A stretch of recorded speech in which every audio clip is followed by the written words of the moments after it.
some time. She was, I imagine, an old lady who took sudden violent fancies to people. She took one to me on the strength of a perfectly simple action which anyone might have performed. On leaving, she shook me warmly by the hand and asked me to come and see her. I replied, of course, that I would be very pleased to do so, and she then urged me to name a day. I didn't want particularly to go, but it would have seemed churlish to refuse, so I fixed on the following Saturday. After she'd gone, I learned something about her from my friends, that she was rich, eccentric, lived alone with one maid, and owned no less than 8 cats. "I see," said Mr. Mahon. "The question of her being well off came up as early as that?" "If you mean that I inquired," began Leonard Vole hotly, but Mr. Mahon stilled him with a gesture. "I have to look at the case as it will be presented by the other side. An ordinary observer would not have supposed Miss French to be a lady of means. She lived poorly, almost humbly. Unless you had been told the contrary, you would in all probability have considered her to be in poor circumstances, at any rate to begin with. Who was it, exactly, who told you that she was well off?"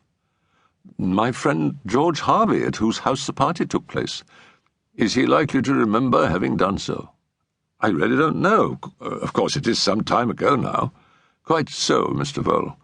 You see, the first aim of the prosecution will be to establish that you were in low water financially. That is true, is it not?" Leonard Vole flushed. "Yes," he said in a low voice. "I'd been having a run of infernal bad luck just then." "Quite so," said Mr. Mahon again.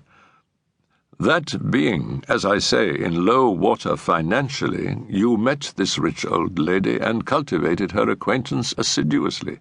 Now, if we are in a position to say that you had no idea she was well off, and that you visited her out of pure kindness of heart, which is the case, I dare say I am not disputing the point. I am looking at it from the outside point of view.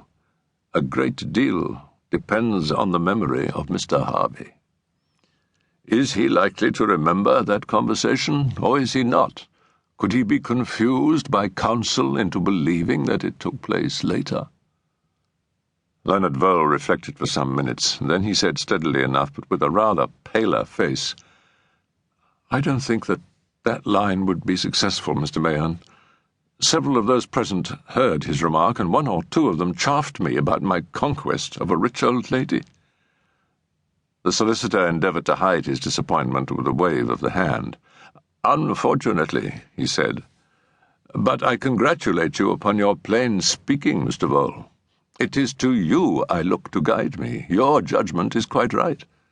To persist in the line I spoke of would have been disastrous. We must leave that point. You made the acquaintance of Miss French. You called upon her. The acquaintanceship progressed. We want a clear reason for all this.